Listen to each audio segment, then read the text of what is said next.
Good morning, my dear students. આજે આપણે 12 physics chapter number 2 lecture number 22માં આપણે ઇલેક્ટ્રિક પોટેન્શિયલના જે છે લાસ્ટ ન્યુમેરિકલ્સ આપણે જોવાના છે અને એમાં આપણે એક્ઝામ્પલ જોયા, એક્સરસાઇઝ જોયા અને આ જે છે એ બધા એડિશનલ એક્સરસાઇઝ છે. સો એડિશનલ એક્સરસાઇઝનો 2.34મો ક્વેશ્ચન આપણે જોઈએ. ઓકે, આ ક્વેશ્ચન જે છે થિયરિટિકલ છે એટલે એક્ઝામમાં આવવાની પોસિબિલિટી બહુ ઓછી છે, બટ આપણે જસ્ટ થિયરી બરાબર થિયરી જે છે એ તમને થિયરિટિકલ વસ્તુ ખબર પડે એના માટે જે છે આપણે આ ક્વેશ્ચન જોઈએ છે. સો 2.34 Describe the schematically equipotential surfaces corresponding to the constant electric field in a z direction. સો એમ સમજી લઉં કે ઝેડ ડાયરેક્શનમાં એટલે કે ઝેડ એક્સિસ પર જે છે આપણું ઇલેક્ટ્રિક ફિલ્ડનો કમ્પોનન્ટ હોય તો ઇક્વિપોટેન્શિયલ સરફેસીસ ક્યાં હશે? તો ઇક્વિપોટેન્શિયલ સરફેસીસની વાત કરીએ ને તો ઇક્વિપોટેન્શિયલ સરફેસીસ ઇલેક્ટ્રિક ફિલ્ડને નોર્મલ હોય. હવે ઇલેક્ટ્રિક ફિલ્ડને જો નોર્મલ હોય તો તમે સમજી શકો કે ઝેડ એક્સિસ પર જો તમારું શું હોય ઇલેક્ટ્રિક ફિલ્ડ હોય તો તમારે ઝેડ એક્સિસને નોર્મલ જે છે કઈ એક્સિસ આવશે? એક્સ ને વાય. તો એક્સ વાય પ્લેનને પેરેલલ જે છે તમારી સરફેસ ઇક્વિપોટેન્શિયલ સરફેસીસ બનશે. તો આપણે એવું કહી શકીએ કે equipotential surface of a constant electric field in a Z is a parallel to the xy plane which is shown in a figure, and that plane we call as a equipotential surfaces. આ બધી જે છે તમારી શું છે equipotential surfaces છે. તમારા પ્રમાણે આટલું ખબર પડી જવું જોઈએ. હવે આનો બી પાર્ટ બી છે. બી પાર્ટમાં તમને એવું કીધેલું છે describe the schematically equipotential surfaces corresponding to the field that uniform increases in magnitude but remains constant બરાબર સે ઝેડ ડાયરેક્શન. એટલે સપોઝ એમ સમજી લો કે ઇલેક્ટ્રિક ફિલ્ડ ઝેડ ડાયરેક્શનમાં છે તો તમારે જે છે શું બતાવવાનું છે? Equipotential surfaces corresponding to the field that uniformly શું થાય? ઇન્ક્રીઝિસ થાય. ઇલેક્ટ્રિક ફિલ્ડની વેલ્યુ જે છે શું થાય? ઇન્ક્રીઝિસ થાય. બરાબર, એવી તમારે ઇક્વિપોટેન્શિયલ સરફેસીસ બનાવવાની છે. તો આપણે શું કરવા પડશે ખબર? આ જે ઇક્વિપોટેન્શિયલ સરફેસ છે બરાબર એવી આપણે આ સપોઝ વન ઇક્વિપોટેન્શિયલ આ જે છે બરાબર આ તમારી શું છે આ વન ઇક્વિપોટેન્શિયલ સરફેસીસ છે એવી એની નિયરેસ્ટ આપણે સેકન્ડ વન લઈએ, એવી એના નિયરેસ્ટ આપણે શું લઈએ? થર્ડ વન લઈએ. હવે ઇલેક્ટ્રિક ફિલ્ડ જેમ જેમ એમાંથી પાસ આઉટ થતી જશે તેમ તેમ એવરી સરફેસીસ માટે ચેન્જ હશે. બરાબર, એમ સમજી લો કે ગ્રેજ્યુઅલી તમને ઇન્ક્રીઝ થાય અથવા તો ડિક્રીઝ થાય એવી ડાયરેક્શનમાં તમારી ઇલેક્ટ્રિક ફિલ્ડ છે. તો ઇલેક્ટ્રિક ફિલ્ડમાં જો ચેન્જીસ થતો હોય એવી જો તમારે ઇક્વિપોટેન્શિયલ સરફેસીસ લેવી હોય તો તમારે જે છે એક્સ વાય પ્લેન પર પેરેલલ નજીક નજીક તમારે ઇક્વિપોટેન્શિયલ સરફેસીસ બતાવવા પડશે જેમાં તમારી ઇલેક્ટ્રિક ફિલ્ડ જે છે એ શું થશે? ચેન્જીસ થશે. એટલે તમે જોઈ શકો હિયર ઓલ્સો પ્લેન્સ હિયર તમે કીધેલું છે also planes parallel to the xy plane are equipotential surfaces in z direction with exception that when the plane gets closer the field increases. એટલે શું કીધું ખબર? અહીંયા જે છે બરાબર આપણે શું કરીએ એક્સ વાય એક્સિસના આપણે પેરેલલ શું લઈએ? પ્લેન લઈએ. So planes parallel to the X Y plane are equipotential surfaces એનો શું આવશે? Z direction with exceptional that when the plane gets closer the field is increases. એટલે જ્યારે તમારા પ્લેન જે છે એકબીજાના શું હશે? નિયરેસ્ટ હશે તો એના માટે તમે ઇલેક્ટ્રિક ફિલ્ડ શું કરેલું કહેવાશે? ઇન્ક્રીઝિસ થશે એવું આપણે કહી શકીએ. તો સિમ્પલ વસ્તુ આપણે પેરેલલ પ્લેન એકબીજાના ક્લોઝેસ્ટ બતાવીએ તો એ ક્લોઝેસ્ટ પ્લેનમાં તમને ઇલેક્ટ્રિક ફિલ્ડ જે છે એ ગ્રેજ્યુઅલી તમને ઇન્ક્રીઝ થયેલી જોવા મળશે. ઓકે, ચાલો નાવ નેક્સ્ટ થર્ડ ઉપર આવીએ. Describe the schematically equipotential surfaces corresponding to the single positive charge at the origin. Suppose એમ સમજી લો કે પોઝિટિવ ચાર્જ આપણે ઓરિજિનમાં લઈએ તો એમાંથી ઇલેક્ટ્રિક ફિલ્ડ રેડીલી તમને શું મળશે? આઉટવર્ડ મળશે. હવે આ રેડીલી આઉટવર્ડમાં જો આપણે સ્ફિયર ડ્રો કરીએ બરાબર આ રીતે બધા સ્ફિયર ડ્રો કરીએ તો આ સ્ફિયરમાંથી ઇલેક્ટ્રિક ફિલ્ડ બધી જગ્યાએ તમને શું મળશે? નોર્મલ મળશે. ને બધી જગ્યાએ નોર્મલ મળે તો એ જે સરફેસ છે એ તમારી શું છે? ઇક્વિપોટેન્શિયલ સરફેસીસ છે. ઇવન ઇક્વિપોટેન્શિયલ સરફેસીસ તમે જોશો તો એમાં એઝ અ ઇક્વિપોટેન્શિયલ સરફેસ સમજવા માટે આપણે શું કરેલું? એક સ્ફિયર જ લીધેલું અને એ સ્ફિયરમાં આપણે સેન્ટરમાં શું લીધેલું? પોઝિટિવ ચાર્જ લીધેલો. ઓકે, સો આ જે છે surface, that surface V call as a equipotential surfaces. ને આવી જે તમારી બરાબર શું આવશે, સ્ફિયરની જેટલી બી તમારી સરફેસ આવશે, આ બધી તમારી શું આવશે, ઇક્વિપોટેન્શિયલ સરફેસીસ આવશે. Okay, so if a single positive charge placed on a origin, that concentrate sphere, that concentric spheres are equipotential surfaces. હવે જેટલી બી તમારી ઓરિજિન બરાબર, જેટલી બી તમારી સ્ફિયર છે, એ સ્ફિયરના સેન્ટર ઉપર જો પોઝિટિવ ચાર્જ હશે તો એ બધી તમારી ઇક્વિપોટેન્શિયલ સરફેસીસ બનશે. And distance between two successive surface are same and equipotential instant decreases from the centre. હવે આ શું કહેવા માંગે કે આ બધી જે ઇક્વિપોટેન્શિયલ સરફેસીસ છે બરાબર, એમાં આપણે એમ સમજી લેવું કે ટુ સક્સેસિવ સરફેસ લઈએ, એટલે નિયરેસ્ટ આપણે શું લઈ લઈએ, આ રીતેની ટુ સરફેસીસ લઈ લઈએ, તો એમાં electric potential constantly decrease from the શું આવશે, સેન્ટર. એટલે સેન્ટરથી જેમ જેમ આપણે આઉટવર્ડ જઈશું બરાબર, તેમ તેમ તમારો પોટેન્શિયલ શું થશે, ડિક્રીઝ થશે. કેમ? કેમ કે વી પ્રપોઝનલ ટુ શું છે, 1/r છે. એટલે આર જો ઇન્ક્રીઝ થશે તો પોટેન્શિયલ ગ્રેજ્યુઅલી શું થશે, ડિક્રીઝ થશે. ઓકે, બટ અહીંયા ધ્યાન રાખજો, આપણે તો ફિગર જ બતાવવાની છે. હવે નાવ નેક્સ્ટ ઉપર આપણે જઈએ, last one, describe the schematically equipotential surfaces corresponding to the uniform grid consisting long equally spaced parallel charges wire in a plane. Suppose એમ સમજી લો કે આ રીતે તમારો શું છે, તો uniform grid consisting long equally spaced parallel charge wires છે. તો આ રીતે એમ સમજી લો કે આપણા પાસે જે છે આ રીતે ચાર્જ શું છે, વાયર છે. તો એ વાયરની તમારી ઇક્વિપોટેન્શિયલ સરફેસીસ શું હશે, તો આપણે કહીએ કે near the grid the equipotential surfaces will varying shape. At far distance from the grid the equipotential surface will be planes parallel to the grid. હવે એકચ્યુઅલમાં આપણે એવું કહી શકીએ કે નિયરેસ્ટ સાઈડ પર જો આપણે પોટેન્શિયલ લઈએ તો એ ગ્રીડ પોટેન્શિયલ જે છે એ તમારું શું હશે, વેરિંગ હશે. But at a infinite distance પર લેશો તો આ બધી શું થઈ જશે, પેરેલલ થઈ જશે. આ બધી શું થઈ જશે, પેરેલલ થઈ જશે. સપોઝ એમ સમજી લો કે અર્થ છે, રાઈટ, અર્થ તમારો આ રીતે કર્વ છે, પર એમ સમજી લો કે એની સરફેસ પર આપણે જ્યારે જોઈએ તો એ તમને શું મળશે, પેરેલલ મળશે. બરાબર, અર્થનું સરફેસ પર તમને, અર્થ સરફેસ તમને કેવી લાગશે, પેરેલલ. તમે એના ઉપર બરાબર ચાલો તો તમને કર્વ પાર્ટ નહીં મળશે. કેમ કે એટ અ લોંગ ડિસ્ટન્સ જે છે સરફેસ તમને શું મળશે, પેરેલલ મળશે.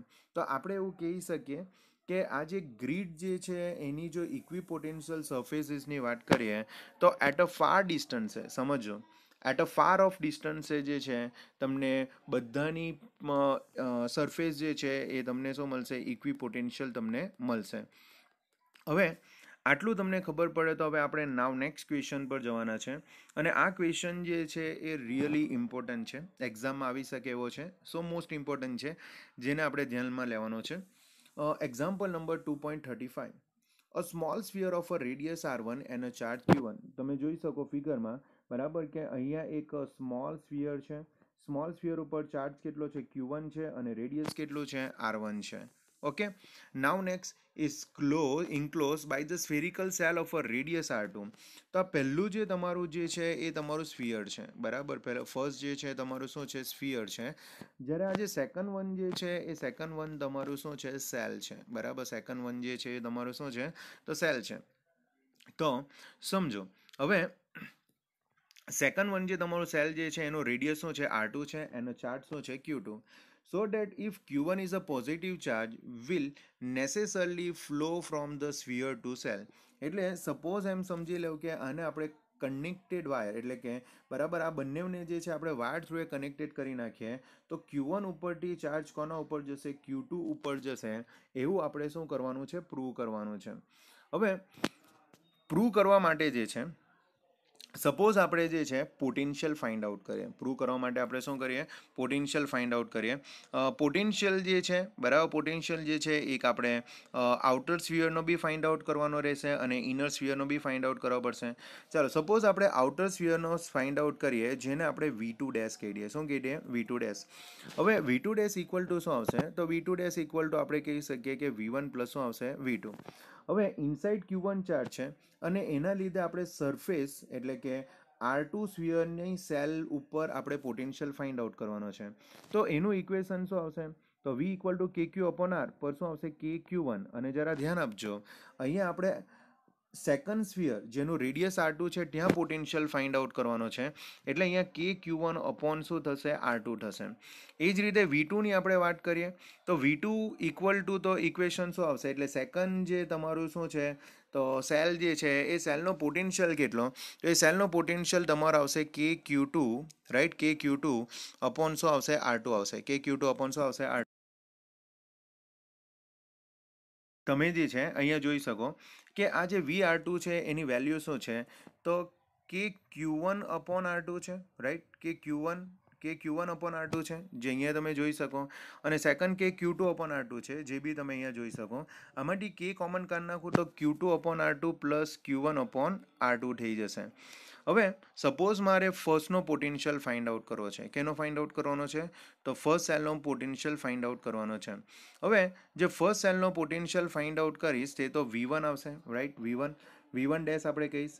V1 ડેશ ઇક્વલ ટુ શું થશે? તો V1 dash equal to V1 plus શું આવશે? V2. ચાલો V1 ની વાત કરીએ તો જે V1 ઉપર Q1 ચાર્જ છે અને રેડિયસ R1 છે, એટલે એનું ઇક્વેશન થઈ જશે કે Q1 અપોન R1. પર V2 નો ફાઇન્ડ આઉટ કરવાનો હશે તો ધ્યાન રાખજો, V2 ઉપર ચાર્જ Q2 છે એટલે કે Q2. હવે મારે ફાઇન્ડ આઉટ કરવાનું છે બરાબર સ્ફિયર પર જેનું રેડિયસ R1 છે, પણ મને બી ખબર છે કે પોટેન્શિયલ જ્યારે મારે ફાઇન્ડ આઉટ કરવું હોય ત્યારે મારે infinity distance to given point પર મારે લાવવા માટે વર્ક ડન કરવા પડે. હવે સપોઝ એમ સમજી લો કે મારે જે છે આ Q2 એટલે કે સેકન્ડ સ્ફિયરની વાત કરું તો એમાં ઇન્ફિનિટી ડિસ્ટન્સ ટુ મેં ગિવન પોઈન્ટ પર લાવવા, ત્યારે સેકન્ડ જે તમારો સેલ છે એની ઇનસાઇડ તો ઇલેક્ટ્રિક ફિલ્ડ કેટલી છે? તો એની ઇનસાઇડ તો ઇલેક્ટ્રિક ફિલ્ડ 0 છે. ઇનસાઇડ ઇલેક્ટ્રિક ફિલ્ડ 0 છે એટલે મારે વર્ક કાં સુધી કરવા પડશે? સરફેસ સુધી કરવા પડશે. ને સરફેસ સુધી કરવા પડશે એટલે મારે અહીંયા કે ક્યુ ટુ અપોન શું લખવા પડશે? R2. જરા સમજજો મેં શું કહેવા માંગુ છું. મારે જે છે ઓકે, મારે ક્યાં લગીન વર્ક ડન કરવાનું છે? તો R1 લગીન વર્ક ડન કરવાનું છે. પણ એકચ્યુઅલમાં મેં જ્યારે ઇન્ફિનિટી ડિસ્ટન્સ ટુ મેં ગિવન પોઈન્ટ પર લાવવા ત્યારે ઇનસાઇડ તો ઇલેક્ટ્રિક ફિલ્ડ 0 છે. ને ઇનસાઇડ ઇલેક્ટ્રિક ફિલ્ડ 0 છે તો મારે વર્ક ક્યાં સુધી કરવા પડશે? સરફેસ સુધી કરવા પડશે. ને સરફેસ સુધી કરીશ તો R2 સુધી વર્ક કરવા પડે. તો આનું ઇક્વેશન થશે કે ક્યુ ટુ અપોન R2. તો તમે જોઈ શકો કે જ્યારે મેં સ્ફિયરનું લઈશ ત્યારે સ્ફિયરમાં મને શું મળશે? તો potential due to the charge Q1 હશે, એટલે કે સેલનો જો પોટેન્શિયલ હશે તો V1 ઇક્વલ ટુ કે Q1 અપોન R1. પણ સપોઝ મારે સેલનો ફાઇન્ડ આઉટ કરવાનો હશે તો સેલ માટે શું આવશે? V2 ઇક્વલ ટુ કે Q2 upon R2. So VR1 equal to આપણને મળશે, VR1 ઇક્વલ ટુ મળશે કે કોમન કાઢી નાખીએ તો બ્રેકેટમાં રહેશે Q1 બાય R1 પ્લસ શું આવશે? Q2 બાય R2 આવશે. હવે સપોઝ મારે આ VR1 ને VR2 આ બંનેનો મારે પોટેન્શિયલ ડિફરન્સ ફાઇન્ડ આઉટ કરવો હોય તો VR1 માઇનસ VR2 કરું. જો VR1 માઇનસ VR2 કરું તો બંનેમાં જો તમે જોશો તો કે Q2 અપોન R2 દેખાશે અને આમાં બી કે Q2 અપોન R2 દેખાશે. એટલે એકચ્યુઅલી Q2 બાય R2 જે છે એ કેન્સલ આઉટ થઈ શકશે, પણ Q1 by R1 minus Q2 by R2 cancel out નહીં થશે. Q1 કોમન નીકળી જાય તો 1 અપોન R1 માઇનસ 1 અપોન શું આવશે? R2. હવે સમજો 1 અપોન R1 માઇનસ R2 એટલે આનો જો તમે શું કરો તો LCM લેવ તો તમે R2 માઇનસ શું કરવા પડે? R1. R2 minus R1 divide by શું આવશે? R1 into R2. હવે આપણને ખબર છે કે R2 જે છે એ તો ગ્રેટર રેડિયસ છે, એનું રેડિયસ ગ્રેટર છે, એટલે R2 માંથી R1 જો માઇનસ કરું તો મને વેલ્યુ શું મળવાની છે? પોઝિટિવ મળવાની છે. મને વેલ્યુ શું મળવાની છે? પોઝિટિવ મળવાની છે. એટલે મેં અહીંયા VR1 માઇનસ VR2 કરેલું છે, એટલે સ્ફિયરમાંથી સેલ માઇનસ કરેલો છે. સ્ફિયરમાંથી સેલ માઇનસ કરીશ એટલે R1 માંથી પોટેન્શિયલ VR1 માંથી VR2 માઇનસ કરું અને મને વેલ્યુ જો પોઝિટિવ મળતી હોય તો આનો મતલબ કે કોનો પોટેન્શિયલ ગ્રેટર હોવાનો? તો સ્ફિયરનો પોટેન્શિયલ ગ્રેટર હોવાનો. હવે આપણે સમજી શકીએ કે જો સ્ફિયરનો પોટેન્શિયલ ગ્રેટર હોય એટલે કે આનો જો પોટેન્શિયલ ગ્રેટર હશે તો always charge greater potential to less potential જાય. એટલે અહીંયા જો તમે સ્ફિયર અને સેલને જો કનેક્ટ કરી નાખશો તો કરંટ જે છે બરાબર અથવા તો ચાર્જ જે છે હાયર પોટેન્શિયલ સ્ફિયરનો છે ત્યાંથી લો પોટેન્શિયલ સેલ ઉપર જશે. તો અહીંયા આપણે પ્રૂવ શું કર્યું? તો અહીંયા આપણે પ્રૂવ કર્યું કે કરંટ જે છે ચાર્જ જે છે higher potential to lower potential જાય એટલે કે સ્ફિયર ટુ ક્યાં જશે? સેલ જશે. સ્ફિયર ટુ ક્યાં જશે? સેલ જશે. અને સ્ફિયર ટુ સેલ જશે એટલે આ વસ્તુ આપણે પ્રૂવ કરી શકીએ કે જ્યારે તમે સ્ફિયર અને સેલને કનેક્ટેડ કરશો ત્યારે ચાર્જ સ્ફિયર ટુ સેલ જશે. બટ એના માટે મોસ્ટ ઇમ્પોર્ટન્ટ થિંગ તમારે શું જાણવા પડશે ખબર? તો તમારે પોટેન્શિયલ કઈ રીતે ફાઇન્ડ આઉટ થાય છે એ તમારે સમજવા પડશે. તો બી એક વખત મેં તમને સમજાવી દઉં કે એક્ઝેક્ટલી જે છે બરાબર એ કઈ રીતે થશે, રાઈટ? તો એક્ઝેક્ટલી જો આપણે જોઈએ તો ઇનસાઇડ ને આઉટસાઇડ પર જો આપણે જઈએ, સ્ફિયર અને સેલના પોટેન્શિયલ ઉપર આપણે જઈએ તો એક જ મિનિટ આ બધું રબ કરી નાખું. તો એક જ મિનિટ. હવે સ્ફિયર અને સેલના જો પોટેન્શિયલ ઉપર આપણે જઈએ તો પહેલી વસ્તુ તમારે એ ધ્યાન રાખવા પડશે કે સપોઝ મારે સ્ફિયરનું મારે પોટેન્શિયલ ફાઇન્ડ આઉટ કરવું છે. તો સ્ફિયરનું પોટેન્શિયલ ફાઇન્ડ આઉટ કરવું હોય તો સ્ફિયરમાં જે છે બરાબર તમારું રેડિયસ R1 છે, ચાર્જ Q1 છે એટલે એનું કે Q1 અપોન શું આવશે? R1 તો આવી જ જશે. પણ જ્યારે સેકન્ડ એટલે કે Q2 જ્યારે એને ઇફેક્ટ કરશે ત્યારે એનું પોટેન્શિયલ કેટલું થશે? કે Q2 અપોન R1 આવવું જોઈએ ખરું, પણ મારે વર્ક ક્યાં સુધી કરવા પડશે? આ સરફેસ સુધી કરવા પડે એટલે કે Q2 અપોન શું આવશે? બરાબર R2 આવશે. સોરી, કે Q2 અપોન શું આવશે? R2. આ કોના માટેનું થઈ ગયું? સ્ફિયર માટેનું થઈ ગયું. Sphere having a radius R1. ને જ્યારે મારે સેલનું ફાઇન્ડ આઉટ કરવાનું હશે ત્યારે શું આવશે? કે Q1 બરાબર કે Q1. હવે સેલની વાત કરીએ તો સેલનો રેડિયસ R2 છે એટલે કે Q1 અપોન શું આવશે? R2. અને સેલનો પોતાનો પોટેન્શિયલ કેટલો હશે? તો કે Q2 અપોન શું આવશે? R2 આવશે. તો બંનેમાં તમને કે Q2 અપોન R2 તો દેખાતા જ છે. કે Q2 અપોન R2 તો દેખાતા જ છે, જે કેન્સલ આઉટ થઈ જશે. ઓકે. હા, સ્ફિયરમાં તમે જોશો તો રેડિયસ R1 છે, જ્યારે તમે સેલમાં જોશો તો રેડિયસ શું છે? R2 છે. હવે હવે અહીંયા જો તમે જોશો તો પોટેન્શિયલ રેડિયસના શું છે? ઇન્વર્સલી પ્રોપોર્શનમાં. એટલે આપણે એવું કહી શકીએ કે રેડિયસ R1 લેસ હશે એટલે સ્ફિયરનું પોટેન્શિયલ શું હશે? ગ્રેટર હશે. બરાબર, રેડિયસ R2 ગ્રેટર છે એટલે સેલનું પોટેન્શિયલ શું આવશે? લેસ આવશે. એટલે ઓલવેઝ જે છે કરંટ એટલે કે ચાર્જ કઈ ટુવર્ડ્સ ફ્લો થશે? તો greater potential to lower potential move થશે. એટલે બરાબર સ્ફિયર ટુ ક્યાં જશે? સેલ જશે. So I hope you can understand this video. If any doubt come, please inform me because it is very most important numerical. Thank you very much. Bye.